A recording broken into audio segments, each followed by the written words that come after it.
Me voy a intentar poner centrada, siguiendo las instrucciones de nuestro anciano. Anciano mayor.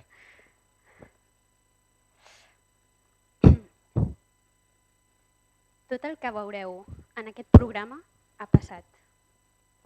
Els fets, els noms i els llocs són reals.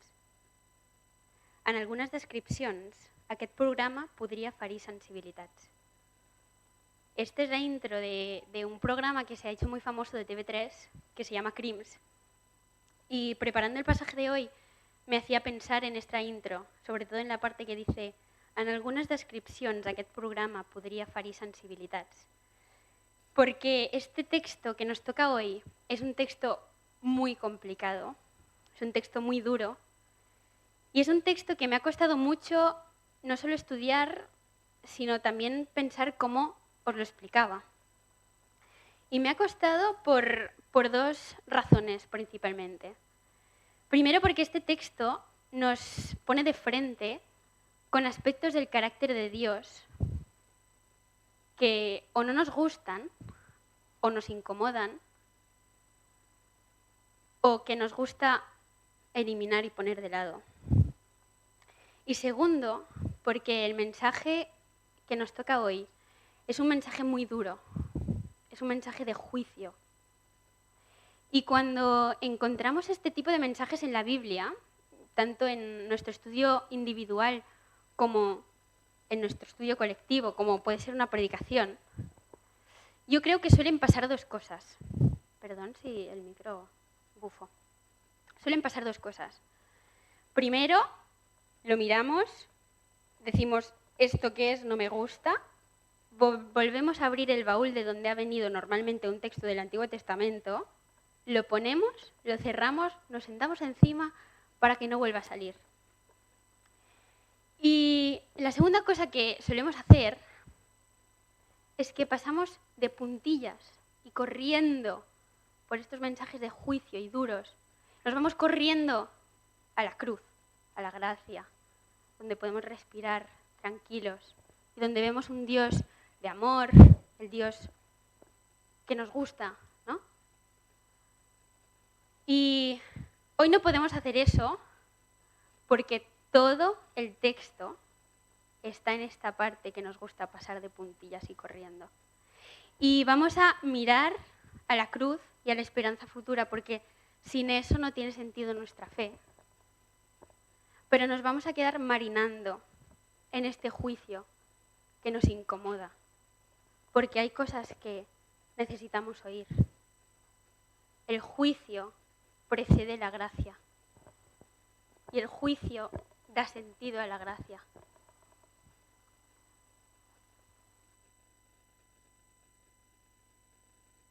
Gracias. Estaba sufriendo yo, no podía respirar. Al principio de esta serie, y como vamos recordando cada domingo, Andrés nos lanzaba una pregunta y una invitación y nos decía, ¿y si Dios es 1000 o millones de veces más grande de lo que tú te imaginas? Y hoy quiero añadir a esta pregunta, ¿y si Dios no es solamente 1000 millones de veces más grande de lo que tú ya te imaginas, sino 1000 veces diferente y que no puedes comprender? Así que con esto en mente intentarem posar llum a la foscor. Comencem.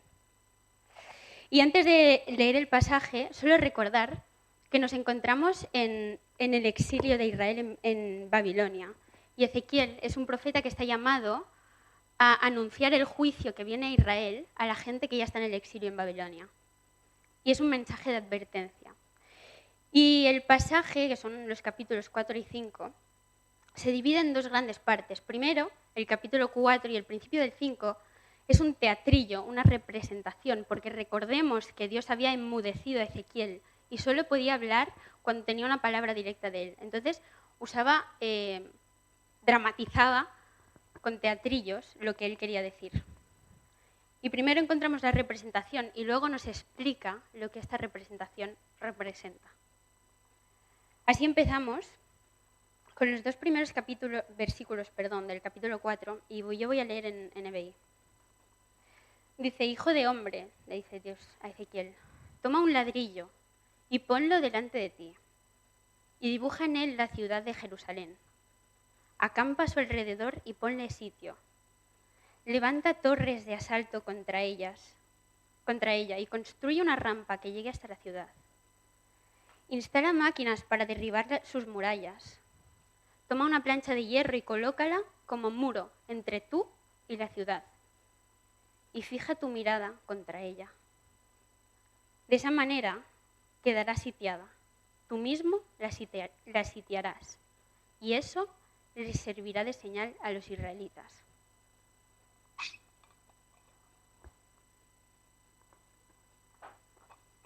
Y este teatrillo continúa. Y Dios le dice a Ezequiel, que aparte de, es un poco, si os lo imagináis, un señor de 30 años jugando a los legos, puede parecer un poco ridículo, pero esto era parte de cosas que hacía para llamar la atención de la gente. Entonces, una vez Ezequiel ha construido el teatrillo de Jerusalén sitiada, Dios además le dice que tiene que estar acostado 390 años, atado, acampando en la ciudad, simbolizando el peso de los 390 años de pecado desde el reinado de Salomón y de rebeldía del pueblo de Israel. Y durante estos años, la dieta diaria de Ezequiel consistía en 0,2, o sea, menos de un cuarto de kilo de pan hecho a base de diferentes cereales y legumbres, y un poquito más, 0,6 litros de agua al día. Esto es un hombre de 30 años, que no se podía mover y estaba acostado sobre un costado y sobre otro después, durante más de un año. Y encima esto lo tenía que cocinar sobre excremento humano, dice el texto. Y Ezequiel se le queja a Dios y dice, por favor, soy sacerdote, no he comido nada inmundo en mi vida.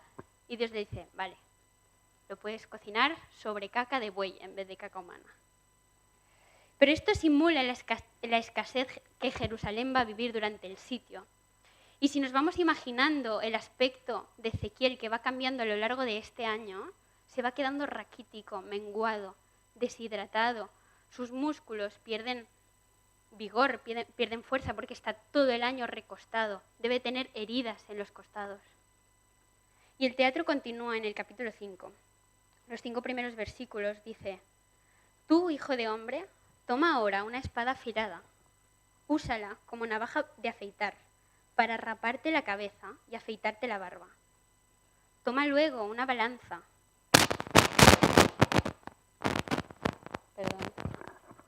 Y divide tu cabello, el cabello que te has cortado, en 3.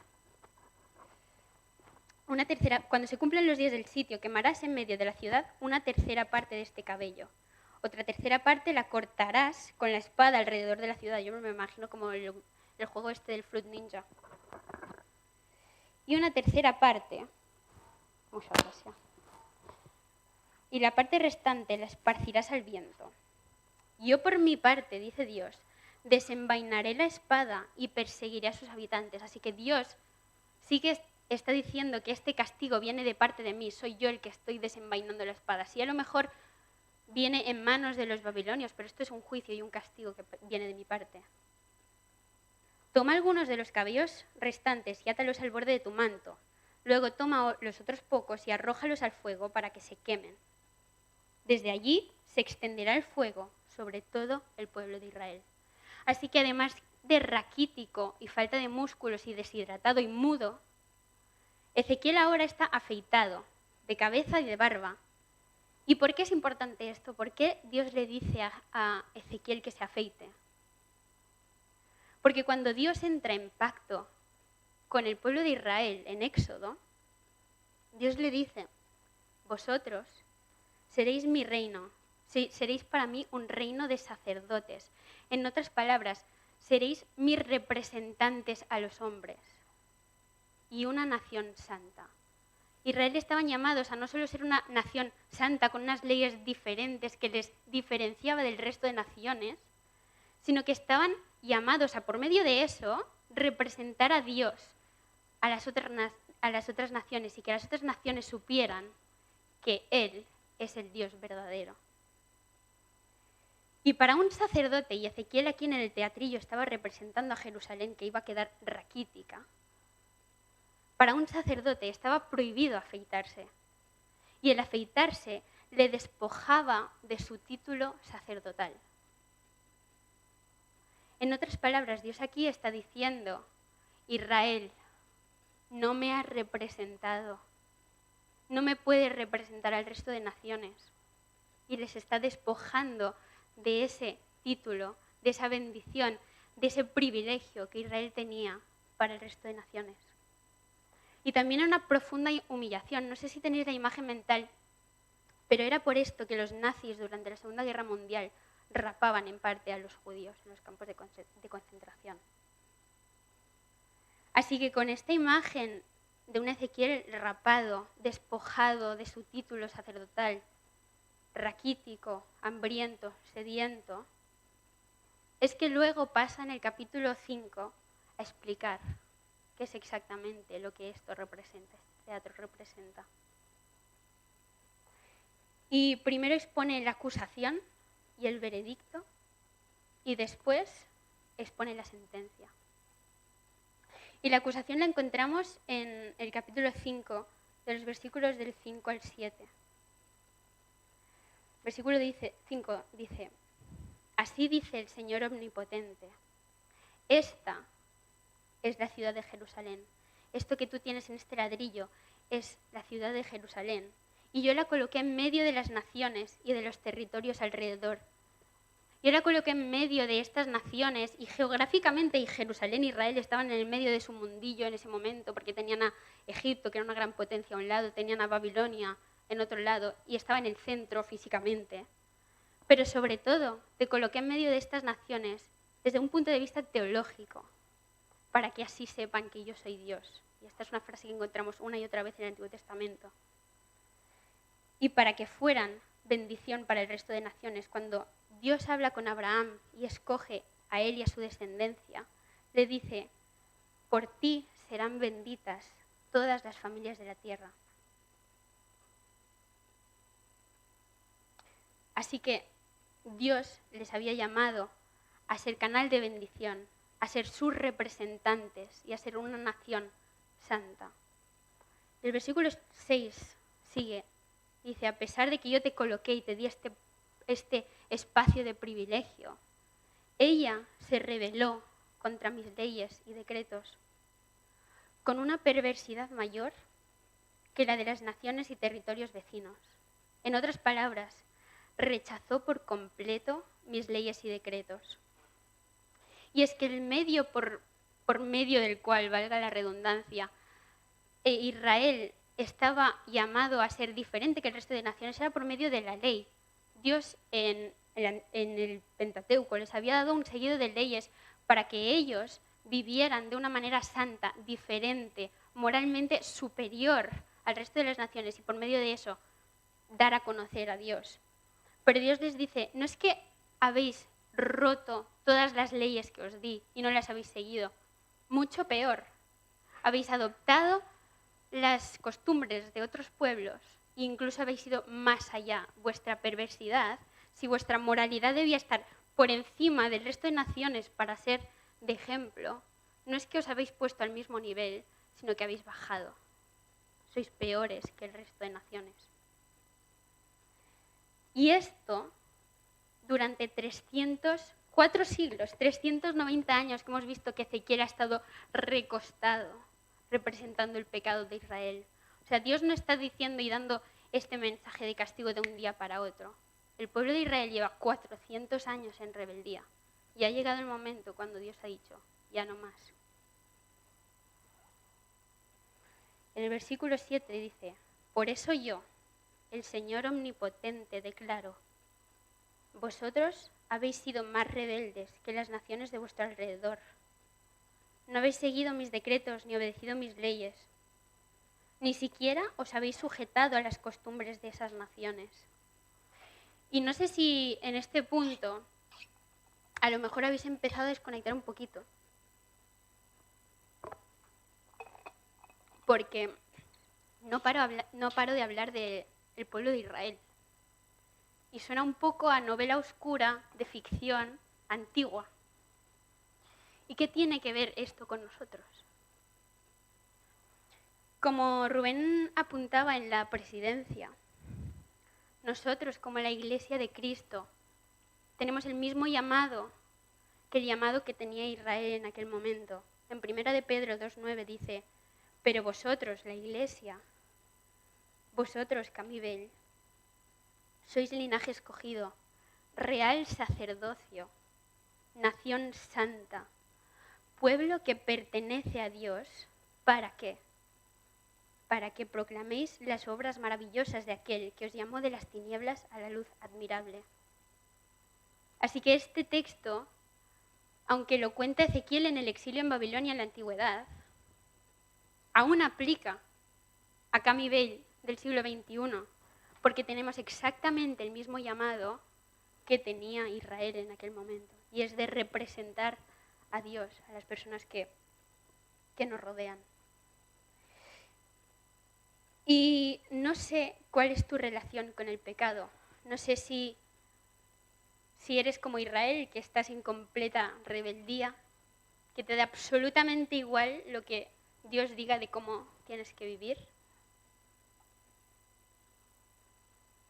o no. Pero quiero que reflexionemos un poco esta mañana cuál es nuestra relación con el pecado. Porque esto tiene implicaciones a nivel individual, si queréis llamarlo así, y a nivel colectivo. Tiene implicaciones a nivel individual en el sentido de que afecta directamente, obviamente, tu relación con Dios. Dios te está llamando a una vida santa y si no estás viviendo en eso, ahí hay un desajuste. Pero es que además, como vemos en el versículo de 1 de Pedro, esto tiene implicaciones de tu misión.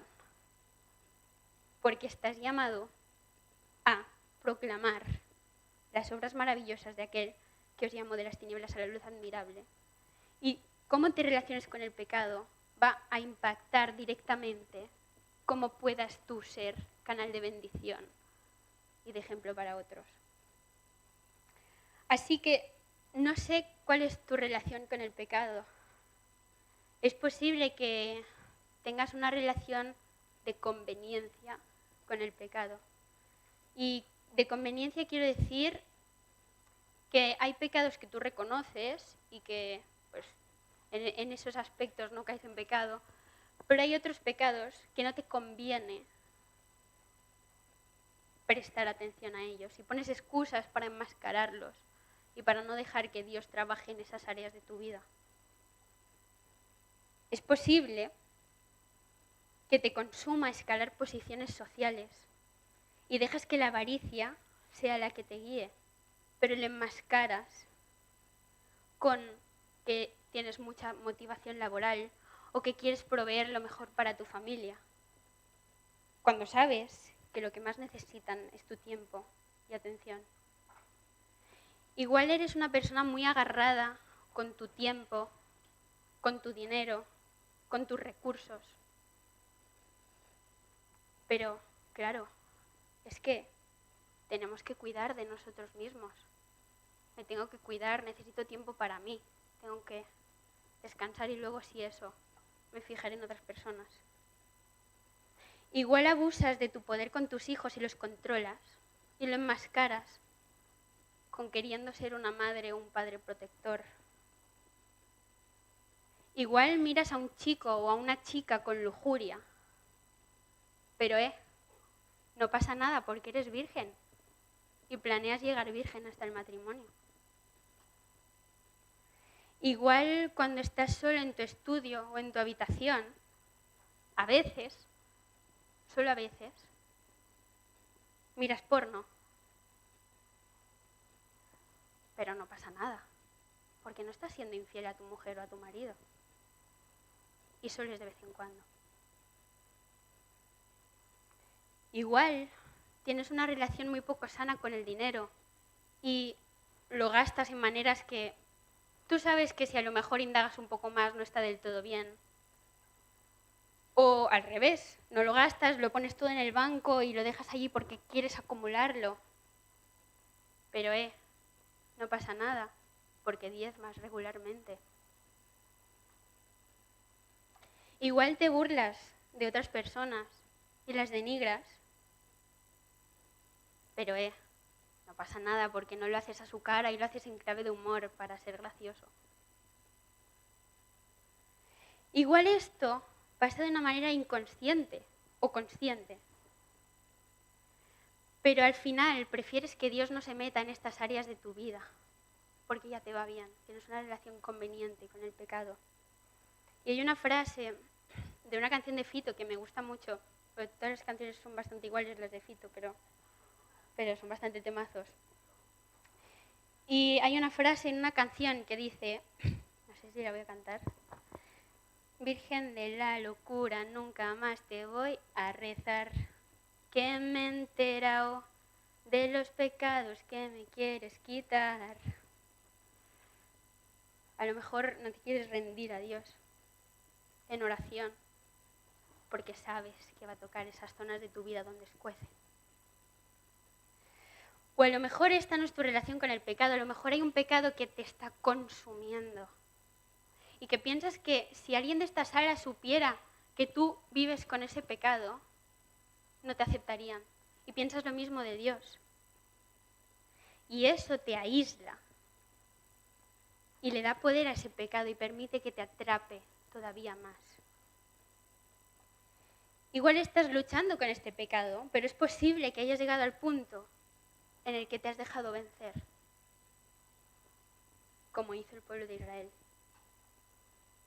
O igual no, igual todo está bien, todo está ok, no tienes pecado en tu vida y la vida es bonita. Como decía antes, tu relación con el pecado impacta de una manera muy directa cómo tú además puedes ser canal de bendición para otras personas. Y te quiero decir que Dios, como Dios colocó a Israel en medio de las naciones, Dios te ha colocado en medio de tu grupo de amigos, en tu trabajo, en la escalera de vecinos en la que vives, para que seas canal de bendición y luz. ¿Cómo está tu relación con el pecado afectando eso? Eres como Israel, que la expectativa es que como cristiano debes tener un estilo de vida completamente diferente, pero la realidad muestra lo contrario. Una pregunta que yo me hago a menudo es, ¿cómo es mi vida diferente de la vida de una persona buena, normal, cualquiera de la sociedad? Porque nuestro llamado a la santidad no es solamente un llamado moral, va mucho más allá. ¿Cuál es tu relación con el pecado? Y seguimos en el pasaje, capítulo 5, versículos del 8 al 15.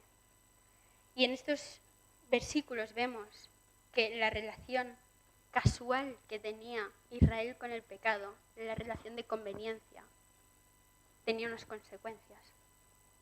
Versículo 8 dice, por lo tanto yo, el Señor Omnipotente, declaro, estoy contra ti, Jerusalén. Te voy a castigar a la vista de todas las naciones. Por causa de tus prácticas detestables, haré contigo lo que jamás he hecho ni volveré a hacer. Entre vosotros habrá padres que se comerán a sus hijos, y también hijos que se comerán a sus padres. Yo los castigaré, y a quien sobreviva, le dispersaré por los 4 vientos.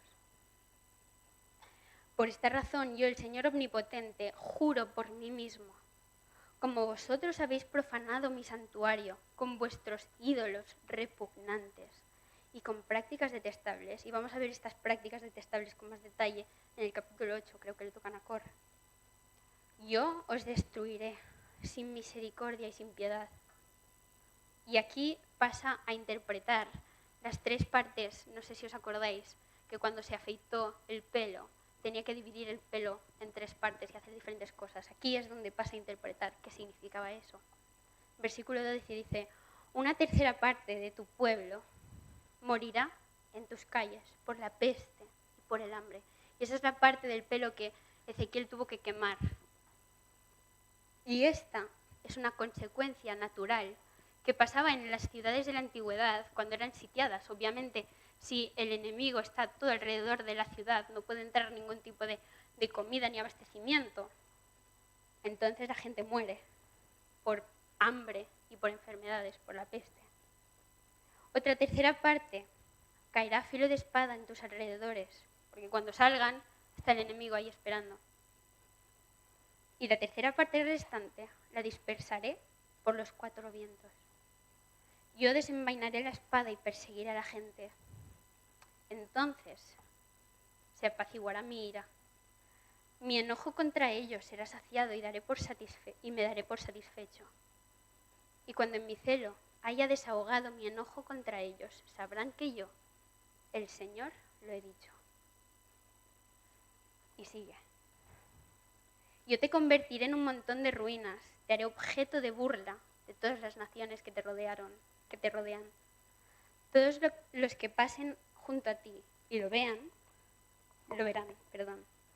Cuando yo te castigue con indignación, enojo y durísimos reproches, serás objeto de burla y de oprobio, y motivo de advertencia y escarnecimiento para las naciones que te rodean.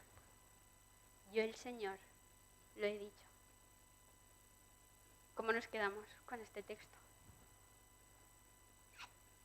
Es fuerte.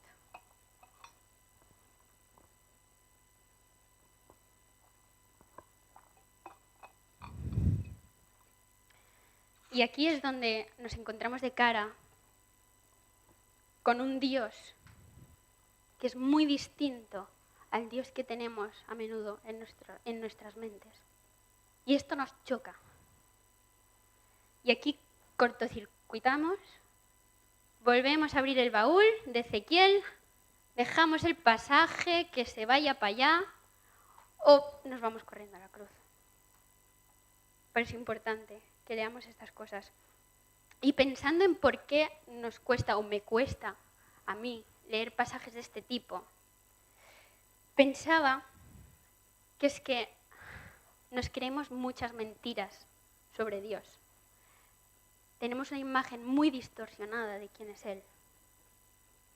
Y no sé qué mentiras te crees tú de Dios, pero voy a resaltar 2 que creo que son especialmente que tienen relación con este texto y son mentiras que yo me creo.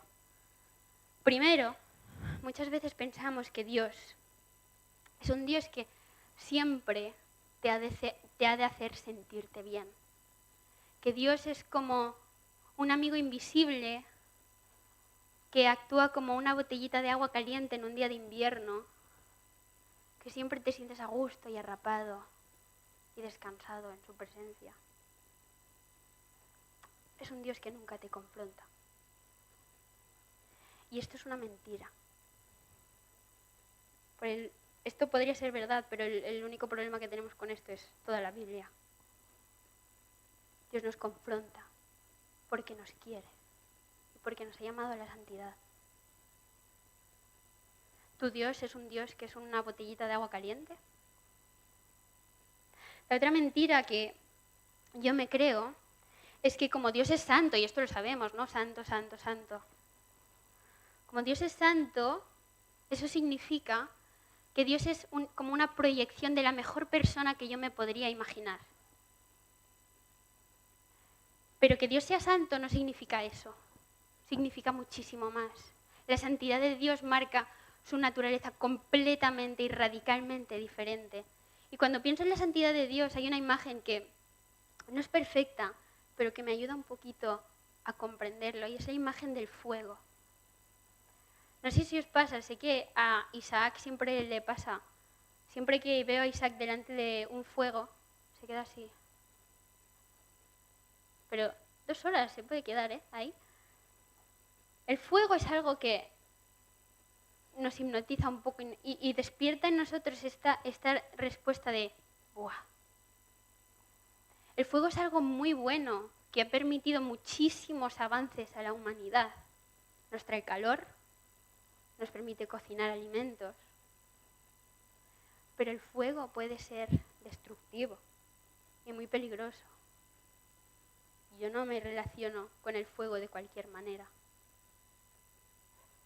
Y la santidad de Dios es un poquito como el fuego. en este sentido.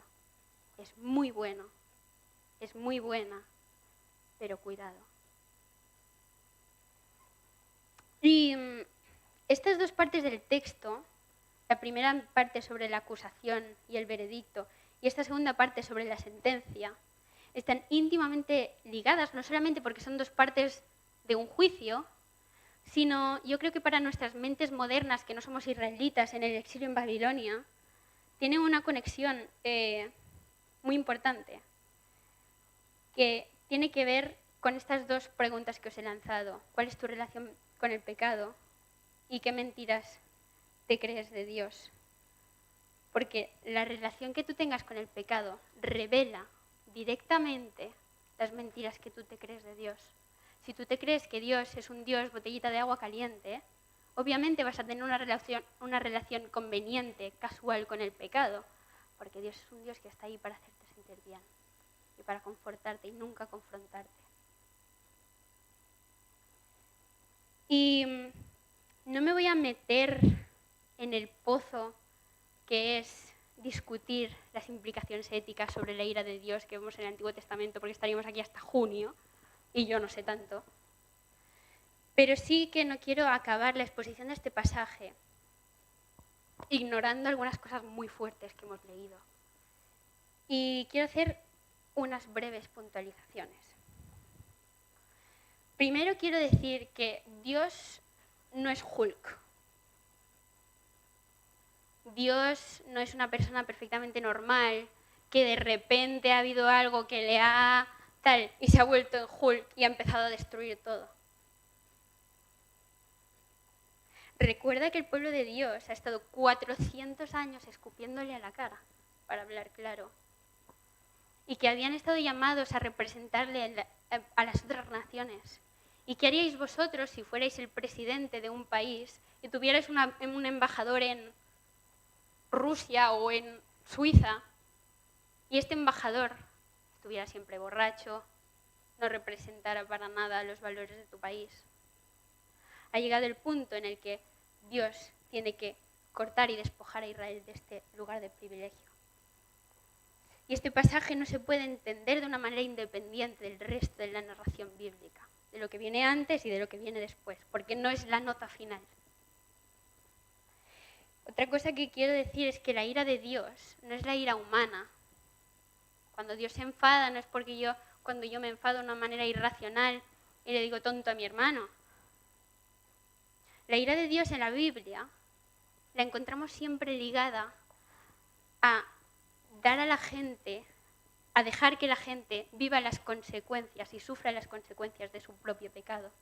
Y esto es algo que no solamente vemos en el Antiguo Testamento, sino que en Romanos 1 dice, por eso Dios, por su manera rebelde, les entregó a la humanidad a los malos deseos de sus corazones.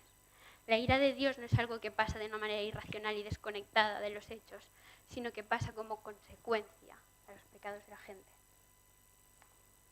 Otra cosa que quería decir es que Dios no es un Dios vengativo, pero sí es un Dios justo. Si Dios es santo y justo, no puede permitir esta depravación.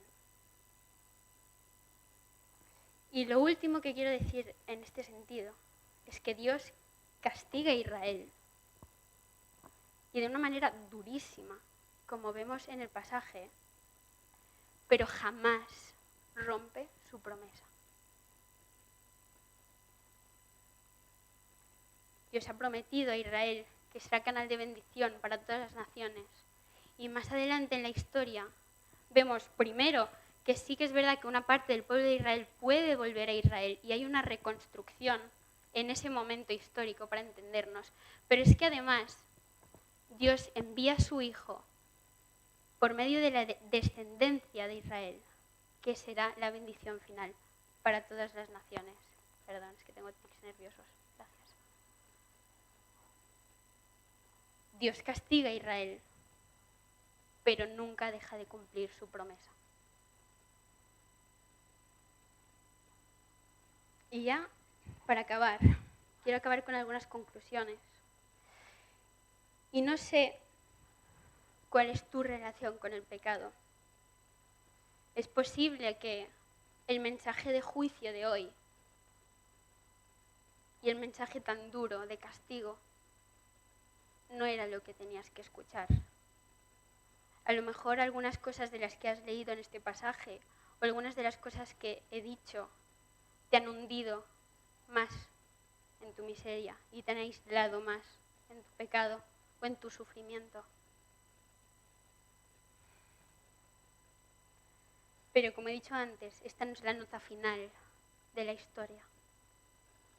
En Romanos 5:8 dice, pero Dios demuestra su amor por nosotros en esto, en que, cuando todavía éramos pecadores, Cristo murió por nosotros. Si te arrepientes de tus pecados y pones tu vida a los pies de la cruz, Jesús te perdona. Y como hemos cantado en una canción al principio, tu pecado ya ha sido clavado en la cruz y no te corresponde llevar ese peso encima. No te aísles. A lo mejor eres alguien que tiene una relación conveniente, una relación casual con el pecado. Y sí necesitabas oír el mensaje de hoy. Y necesitabas saber que Dios no tiene ningún tipo de tolerancia con el pecado.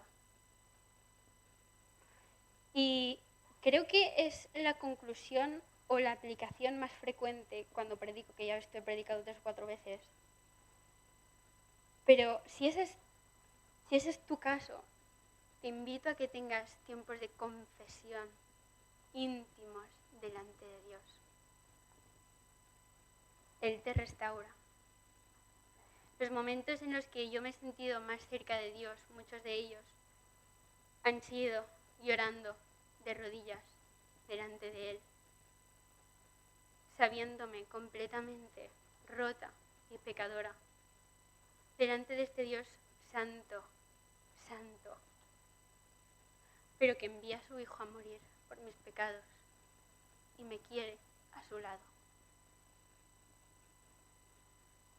Si tienes una relación casual con el pecado, no te conformes con eso, porque Dios te está llamando a muchísimo más.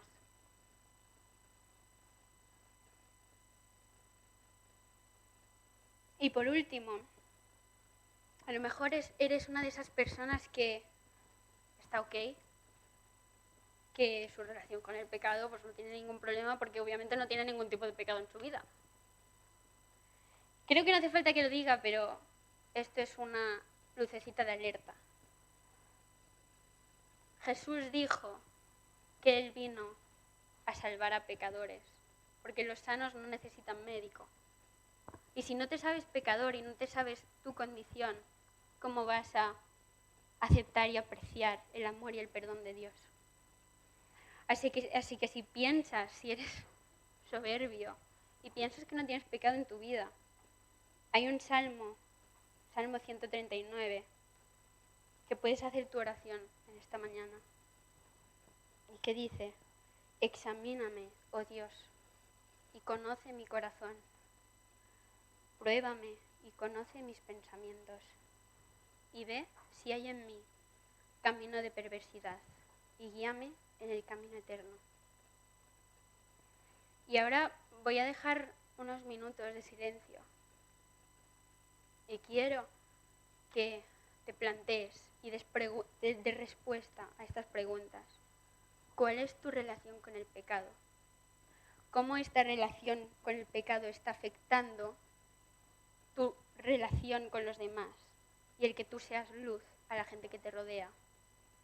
¿Y qué mentiras te crees de Dios?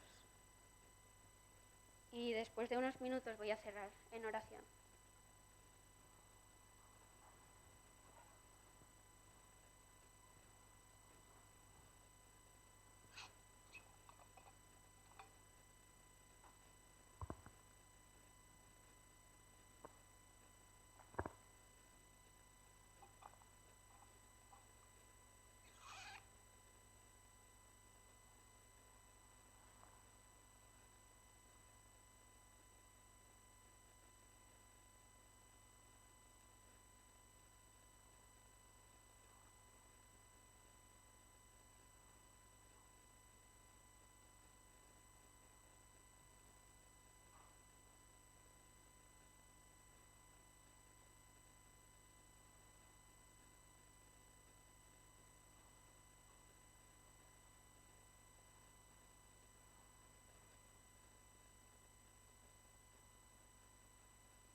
Padre, gracias porque tú nos persigues.